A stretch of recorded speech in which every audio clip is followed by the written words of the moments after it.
Praise the Lord, brothers and sisters. Subscribe my YouTube channel. Click bell button for more videos. Thank you. May God bless you.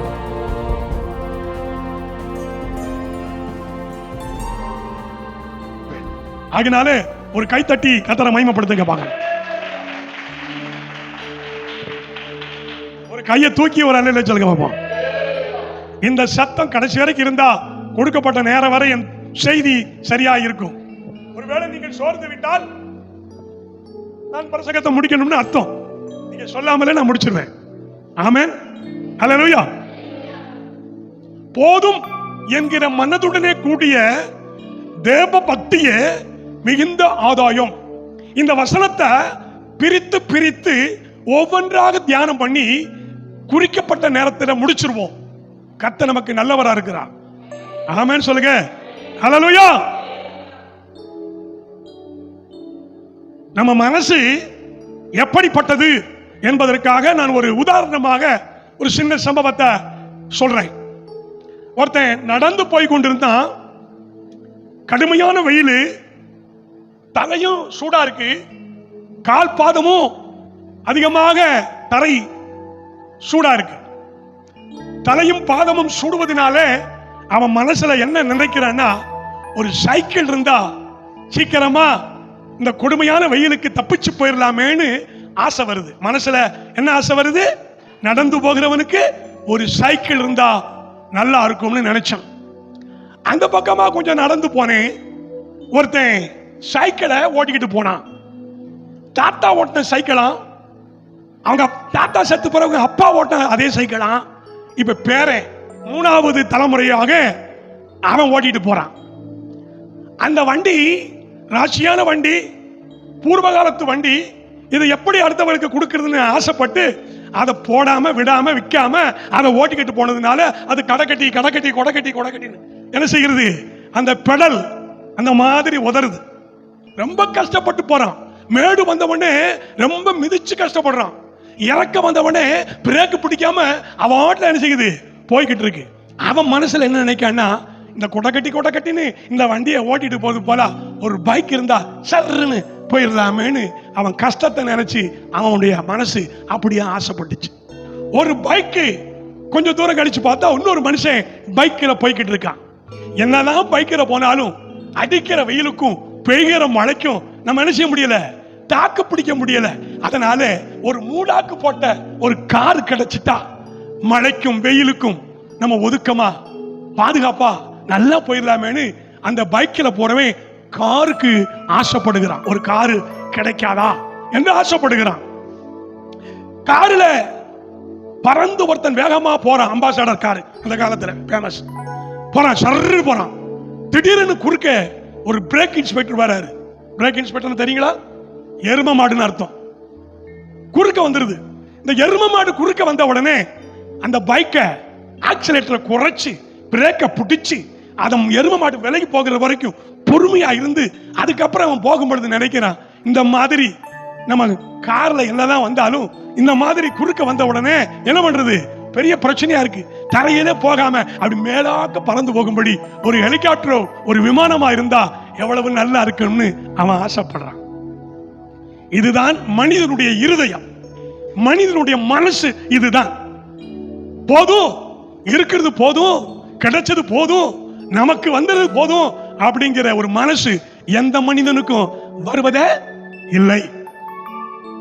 ஆகினால்தான் நம் மனசு என்பது மகா கேடும் திருக்குள்ளதுமான இருதயமாக இருக்கிறது. ஒரு வாசிங்க, ஸ்தோத்திரம். பிரசங்கி புத்தகம் 6ஆம் அதிகாரம் 7ஆம் வசனம். பிரசங்கி 6:7.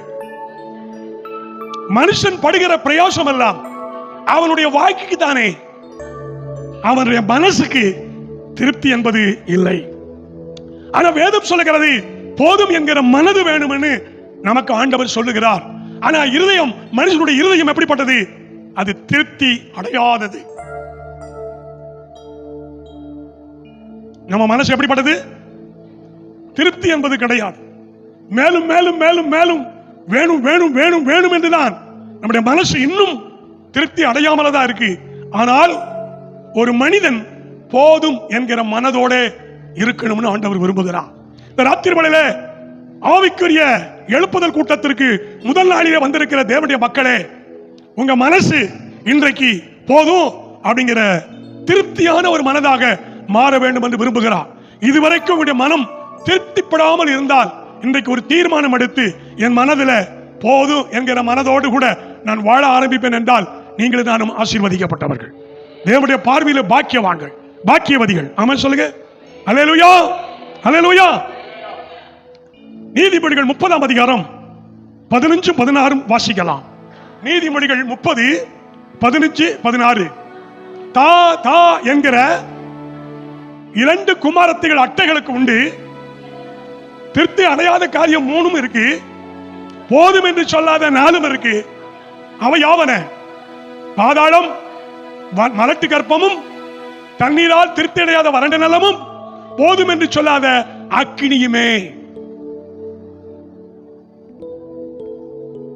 மலட்டு கற்பத்திற்கு போதும் என்ன செய்யாது, திருப்தி வருவது கிடையாது. அட்டைக்கு 2 குமாரத்தின் இருக்கு. வறண்ட நிலம், எவ்வளவுதான் பெரிய மழை பெய்து வெள்ளக்காடு வந்தாலும் அடுத்த நிமிடத்தில் இந்த கரசக்காடுல வெடிப்பு விழுந்த அந்த நிலத்திலே அந்த தண்ணீர் உள்ளே போய் அது வறண்டுதான் மறுபடியும் போகும். வறண்ட நிலத்திற்கு எவ்வளவு பெஞ்ச மழையா இருந்தாலும் போதும் நினைச்சாது சொல்லாது.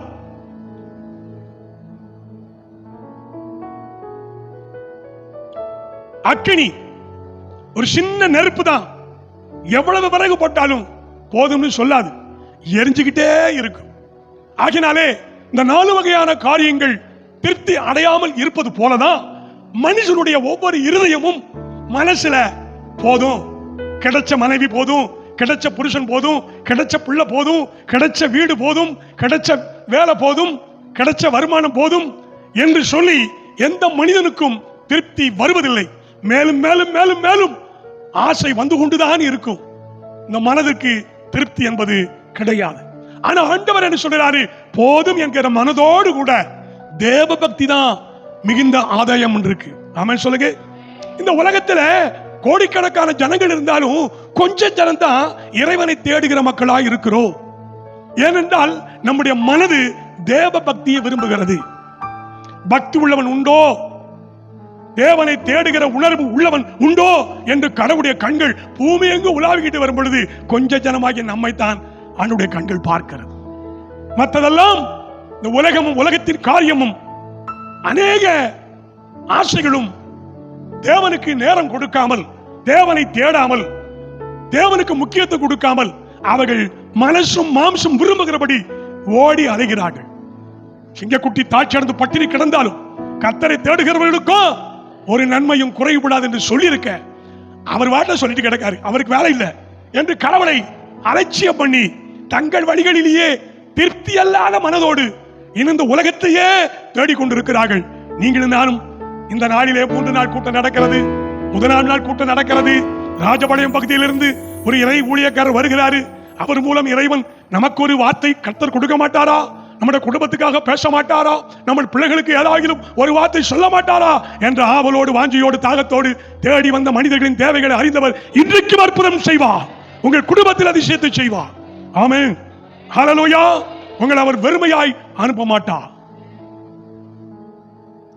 போதும் என்கிற மனதுடன் கூடிய தேவ பக்தி தான் மிகுந்த ஆதாயம் இருக்கு.